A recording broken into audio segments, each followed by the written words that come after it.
জাতিকে আমি হেদায়েতের রাস্তা দেখাইলাম। সামুদ জাতির নিকট একজন নবী আমি পাঠিয়ে দিলাম, নবীর নাম সালেহ আলাইহিস সালাতু ওয়াস সালাম। সালেহ নবী তাদেরকে দাওয়াত দিলেন, ইয়া কওমি ইবুদুল্লাহ মা লাকুম মিন ইলাহিন গায়রু, হে আমার সম্প্রদায়, এক আল্লাহর ইবাদত করো, তিনি ছাড়া কোনো ইলাহ নাই। সামুদ সম্প্রদায় জবাব দেয় না, আমরা তো 5 জনকে খোদা মানি। চিল্লায়া বলেন নাউজুবিল্লাহ। বলেন তো আমাদের রব, আমাদের খালেক, আমাদের মালিক কয়জন? সালেহ নবী বললেন, এক আল্লাহর ইবাদত করো। সামুদ সম্প্রদায় জবাব দেয় না, না আমরা 5 জন খোদা মানি। সালেহ নবী কয় আল্লাহ একজন, তারা কয় 5 জন খোদা। সালেহ নবী বললেন, কোন 5 জনকে তোমরা খোদা মানো? এবার তারা নাম বলতে লাগলো, ওয়াদ্দাউ ওয়ালা সুআউ ওয়ালা ইয়াগুস ওয়া ইয়াউক ওয়া নাসরা। 1 নাম্বার খোদার নাম ওয়াদ্দুন, 2 নাম্বার খোদার নাম সুআউন, 3 নাম্বার খোদার নাম ইয়াগুস, 4 নাম্বার খোদার নাম ইয়াউক, 5 নাম্বার খোদার নাম নাসরুন। এই 5 জনকে আমরা খোদা মানি। বলেন নাউজুবিল্লাহ। বুখারী শরীফের বর্ণনা, তাফসীর অধ্যায়ে আয়াতের ব্যাখ্যায় মুফাসসিরিনে কেরাম বলেন, নূহ আলাইহিস সালাতু ওয়াস সালাম দুনিয়াতে আগমন করার আগে দুনিয়ার মধ্যে 5 জন আল্লাহর ওলি ছিল। এই 5 জন ওলির একজনের নাম ওয়াদ্দুন, আরেকজনের নাম সুআউন, আরেকজনের নাম ইয়াগুস, আরেকজনের নাম ইয়াউক, আরেকজনের নাম নাসরুন। মেধা দিয়ে ভালো করে আলোচনাটা বোঝার চেষ্টা করবেন। আল্লাহর নবী বলেন 5 জন ভালো মানুষ, এই 5 জন। সামুদ জাতি কয় এই 5 জনই আমাদের খোদা। তাহলে যেই 5 জনকে তারা খোদা বলে, মূলত এই 5 জন মূর্তি ছিল না আগে, তারা মূলত ভালো মানুষ ছিল। আমাদের দেশে অনেক ভালো মানুষের মূর্তি বানানো হয়, যেটা তারা বলে নাই, এরপরেও ওই ভালো মানুষের মূর্তি বানায়। আছে না নাই? এই 5 জন আল্লাহর ওলি। এই ওলিরা যখন দুনিয়ার মধ্যে আছে, মানুষ ইবাদতের মধ্যে মজা পায়, ইবাদত করে, ইবাদতে বড় আনন্দ পায়। আপনাদের এই মসজিদে যদি হাফিজি হুজুর আগামীকাল ফজরের নামাজটা পড়ায়, যদি আজকে এলান হয়ে যায় আল্লাহ করিম মসজিদে হাফিজি হুজুর ফজরের নামাজ পড়াবে, ফজরের নামাজে মসজিদের আশেপাশের এলাকায় মানুষ জায়গা দেওয়া যাবে না। আর যদি ঘোষণা হয় আব্দুল কাদের জিলানী নামাজ পড়াবে, তাহলে পুরা এলাকায় মানুষ জায়গা দেওয়া যাবে না। যদি আব্দুল কাদের জিলানী না হয়ে আল্লাহর নবীর কোন সাহাবা নামাজ পড়ায়, আল্লাহর নবীর সাহাবাদের মধ্যে আবু বকর সিদ্দিক যদি নামাজ পড়ায়, না না আবু বকর সিদ্দিক না, যদি আল্লাহর নবী নামাজ পড়ায়, ইবাদতের মধ্যে মজা বেশি হবে কি হবে না? এর মানে আল্লাহর ওলিদের কারণে ইবাদতের মধ্যে মজা কম বেশি হয়ে যায়। এই 5 জন আল্লাহর ওলি, এদেরকে দেখা মানুষ ইবাদত করতো। এই ওলিগুলা যখন দুনিয়া থেকে বিদায় নেয়, ইবলিস তাদের কাছে আসলো, আসার পর তাদেরকে বলল, কি ব্যাপার, তোমরা আগের মতো কেন ইবাদত করো না? মানুষগুলা জবাব দেয়, আমাদের 5 জন আল্লাহর ওলি দুনিয়াতে ছিলেন, তারা বিদায় নেওয়ার কারণে ইবাদতের মধ্যে আর মজা পাই না, এই কারণে আর আগের মতো ইবাদত করি না। ইবলিস তাদেরকে বুদ্ধি দিল, ইনসিবু লাহুম আনসাবান ফি মাজালিসিহিম আল্লাতী কানু ইয়াজলিসুনা। যেই জায়গাগুলা এই 5 জন আল্লাহর ওলি বসতো, এই জায়গাগুলায় তোমরা 5 আল্লাহর ওলির 5টা মূর্তি বানায় দাও। বলেন নাউজুবিল্লাহ। 5 আল্লাহর ওলির 5টা মূর্তি বানায়, এটা এক বর্ণনা। কিতাবে আসছে ইবলিস এই 5 আল্লাহর ওলির 5টা আকৃতি তাদের সামনে আইনা দিছে, দেওয়ার পর বলল এদেরকে দেখে ইবাদত করো। তখনও শিরিক শুরু হয় নাই, মূর্তি পূজা আরম্ভ হয় নাই। এরা ইবাদত করে, এরা বিদায় নেওয়ার পর তাদের সন্তানাদি যারা দুনিয়াতে আসলো, এই জন্য মনে রাখবেন মাহফিল খুব বেশি হওয়া এখন প্রয়োজন। এই কারণে আপনি মারা যাওয়ার পর আপনার সন্তান যারা দুনিয়াতে আসবে, এরা যেন শিরিকে লিপ্ত না হয়, এরা যেন মূর্তি পূজায় লিপ্ত হয়ে না যায়, এই জন্য আপনি এই যুগে যদি বর্গার বাবার পূজা মাজার পূজা করেন তা আপনার সন্তান আপনার তাসির পেয়ে যেতে পারে। আল্লাহ আমাদেরকে সর্বপ্রকার পূজা থেকে হেফাজত করেন, বলেন আমিন। তাহলে এইবার একটু বলেন তো, যেই পাঁচজনকে সামুদ জাতি খোদা বলতেছে, এই পাঁচজন কি মূলত মূর্তি না আল্লাহর ওলি ছিল? তো সামুদ জাতি এটা বলল। ইবলিস তাদেরকে এই কথা বলার পর পরবর্তী জেনারেশন আসার পর এরাও এবাদত করে এই পাঁচ মূর্তি দেখা, কিন্তু এবাদতটা করে আল্লাহর। বাকি ভালো লাগে যে আহারে এরা আমাদের ওলি ছিল। ইবলিস তাদেরকে বলল, আমি দেখছি তোমাদের বাপ দাদারা তাদের পায়ে সেজদা করে, নাউজুবিল্লাহ। অতএব তোমরাও তাদের পায়ে সেজদা করা আরম্ভ করে দাও। জনগণ সর্বপ্রথম মূর্তি পূজা আরম্ভ করে দেয়। এবার মূর্তি পূজার প্রচলন শুরু হয়ে যায়। বুঝে থাকলে বলেন, আল্লাহর ওলিদেরকে কেন্দ্র করে মূর্তি পূজা আরম্ভ হয় দুনিয়াতে। এর মানে দুনিয়ায় সর্বপ্রথম মূর্তি পূজা আরম্ভ হয় আল্লাহর ওলিদেরকে কেন্দ্র করে। তেমনিভাবে দরগা পূজাও আরম্ভ হয় আল্লাহর ওলিদেরকে কেন্দ্র করে। মূর্তি পূজাও আল্লাহর ওলিদেরকে কেন্দ্র করে, দরগা পূজা হয় আল্লাহর ওলিদেরকে কেন্দ্র করে। শাহজালাল কিন্তু বলে নাই আমার দরগায় তোমরা পূজা করবা, দরগায় লাফালাফি করবা। আল্লাহর কসম, আল্লাহ যদি শাহজালালকে দুনিয়ায় পাঠায় একটু ক্ষমতা দিয়ে দিতেন, যাও 5টা মিনিটের জন্য তুমি সিলেটে তোমার দরগায় কি হয় দেখো। হযরত শাহজালাল যদি কবর থেকে বের হইতেন, হওয়ার পর যদি তাকা দেখতেন এত অপকর্ম হয়, শাহজালাল বলতেন, আমি ইয়ামান দেশ থেকে তোমাদের বাংলাদেশে আসলাম শিরিক খতম করার জন্য, এখন দেখি তোমরাই শিরিকের মধ্যে লিপ্ত। শাহজালাল সর্বপ্রথম জুতা দিয়া তাদেরকে বাইরেয়া ওই মাজার ছাড়া করতে। আল্লাহর ওলিদেরকে কেন্দ্র করেই মূর্তি পূজা, দরগা পূজা, এটা খুব ভালো করে বুঝবেন। হিন্দু ধর্মে করে দুর্গা পূজা, এই দুর্গা পূজার কথাও হিন্দু ধর্মের কোনো কিতাবে নাই। 4টা কিতাব, অথর্ববেদ, যজুর্বেদ, সাম্যবেদ, ঋগ্বেদ, 4টা হিন্দুদের প্রধান 4 কিতাবের মধ্যে স্পষ্ট লেখা আছে, একম ব্রহ্মা দৈত্য নাহিনা নাস্তি কিঞ্চান। আল্লাহ একজন, ইবাদত করো একজনের, একজন ছাড়া কোনো খালিক নাই, কোনো ব্রহ্মা নাই, কোনো স্রষ্টা নাই, একজনের ইবাদত করো। ঋগ্বেদের মধ্যেও লেখা একম এবং অদ্বৈতম, আল্লাহ এক, দ্বিতীয় আর কেউ নাই। অতএব তোমরা এক খালেক, এক স্রষ্টার ইবাদত করো। এর মানে হিন্দু ধর্মের কিতাবেও বলে স্রষ্টা মানে একজনকে, কিন্তু দেখা যায় তারা মানে হাজার হাজার দুর্গা। বুঝা না বুঝার কারণ এটা। আপনার হিন্দু বন্ধুকে দাওয়াত দিবেন, তোমাদের ধর্মগ্রন্থ মানো। হাজার হাজার হিন্দু তাদের ধর্মগ্রন্থ যদি পড়ে, কালিমা পড়ে মুসলমান হয়ে যাবে। তাহলে বলেন তো, যেই 5 জনকে সামুদ জাতি খোদা বলতেছে, এরা কি খোদা না আল্লাহর ওলি ছিল?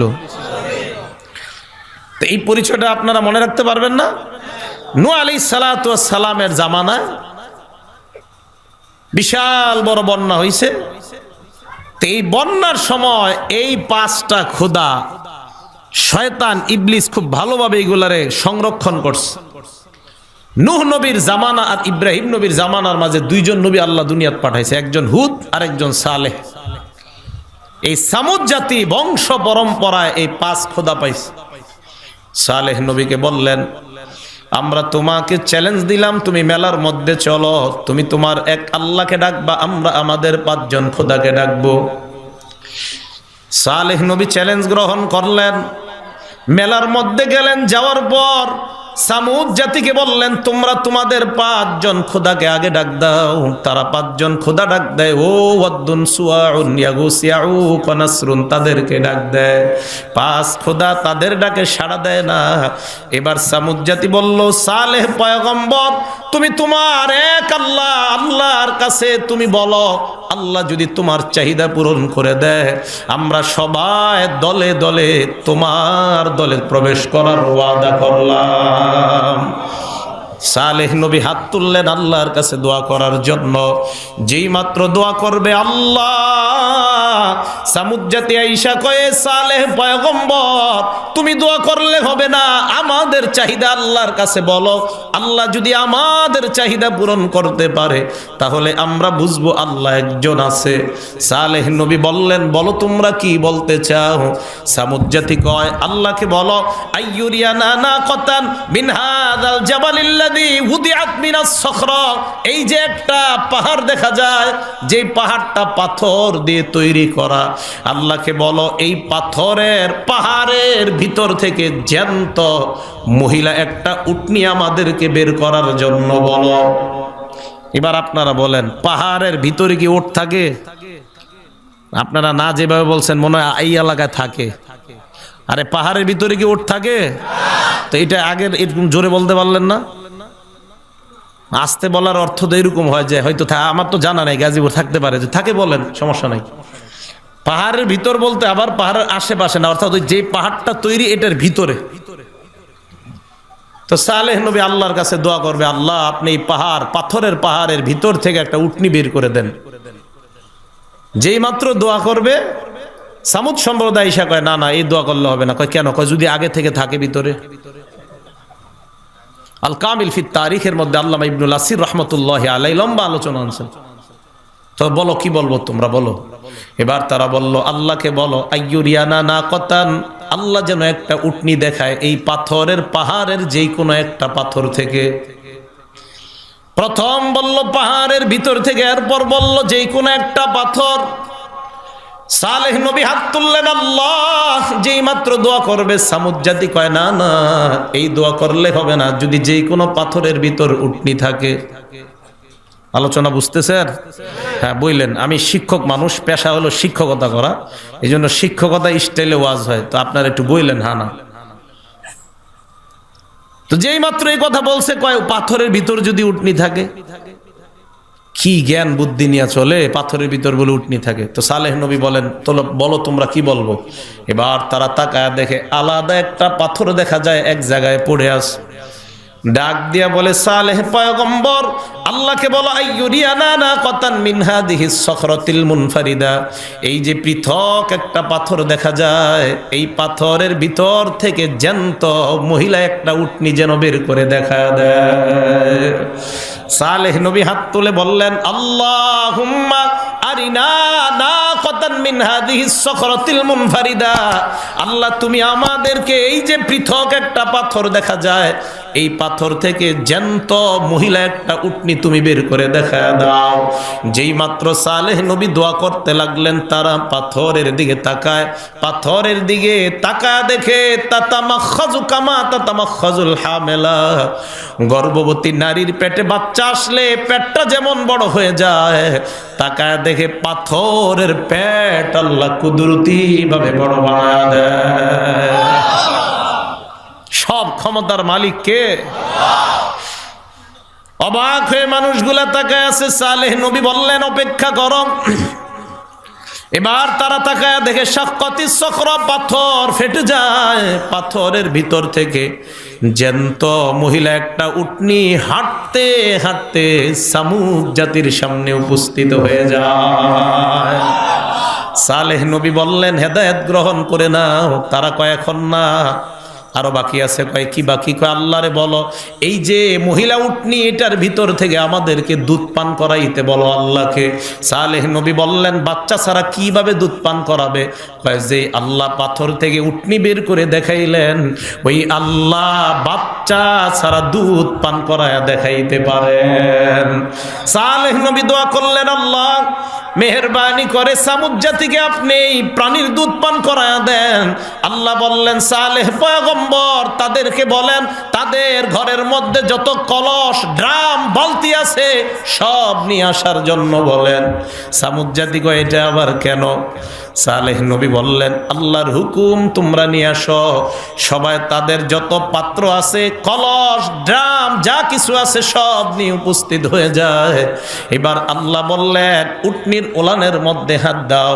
উটনির ওলানে যেই মাত্র হাত দেয় উটনি থেকে এত পরিমাণ দুধের ব্যবস্থা আল্লাহ করে দিলেন, ওই কলস ড্রাম সব ভর্তি হওয়ার পর উল্টা মাটির মধ্যে দুধ পড়া আরম্ভ হয়ে যায়। সালেহ নবী বললেন হেদায়েত গ্রহণ করে নাও, কয় আরো কিছুদিন দেখি। আল্লাহ এবার বিধান দিয়ে দিলেন সালেহ নবী আপনি জনগণকে জানায়া দেন হাদিহি নাকাতুল্লাহি লাকুম আয়াতান ফাদারুহা তাকুল ফি আরদিল্লাহ, এটা হলো আল্লাহর কুদরতি একটা উটনি। ফাদারুহা, এই উটনিকে জমিনের মধ্যে তোমরা স্বাধীনভাবে ছেড়ে দাও। তাকুল ফি আরদিল্লাহ, আল্লাহর জমিনে যেখান থেকে মন চায় খাবে।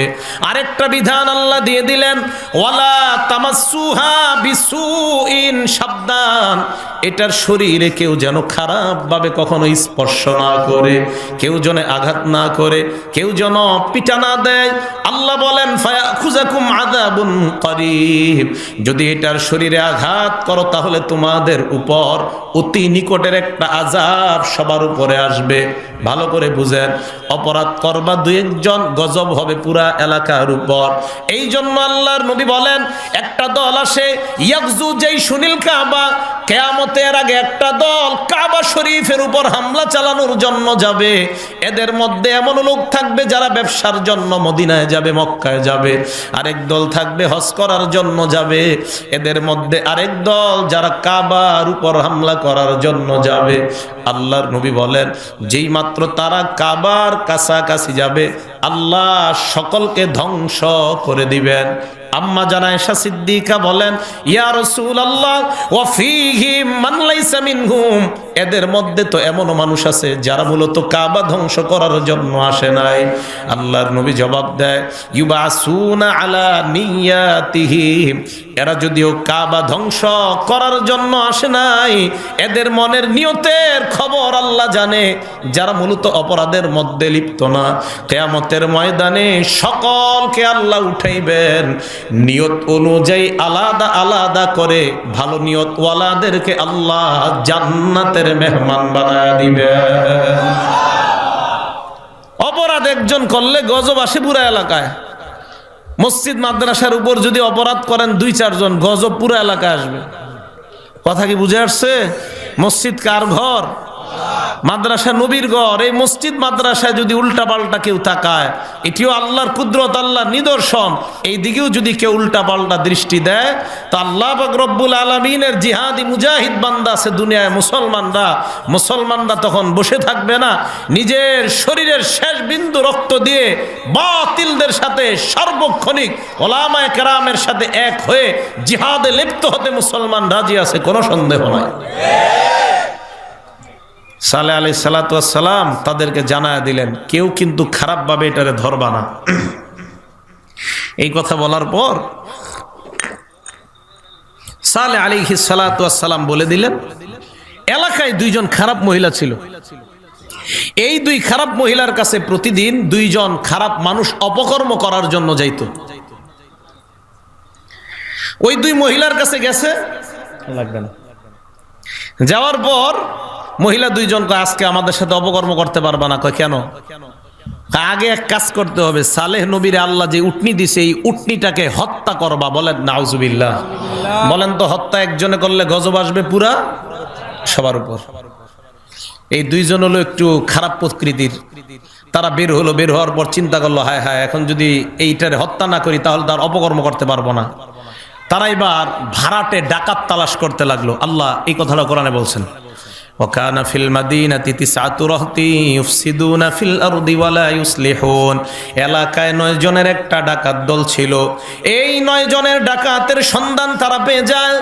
এদেরকে তারা তালাশ করে তাদের কাছে গিয়ে বলে ও ডাকাত ভাই, টাকার বিনিময়ে একটা মার্ডার করতে পারবা কিনা? ডাকাতরা জবাব দেয় আমরা টাকা পাইলে সব করতে রাজি, বলো কি করতে হবে? তারা বলল আল্লাহর যে কুদরত, সালেহ নবীকে যেই উটনি আল্লাহ দান করলেন এই উটনিটা রাতের বেলা হত্যা করবা। বলেন নাউজুবিল্লাহ। 9 জন ডাকাত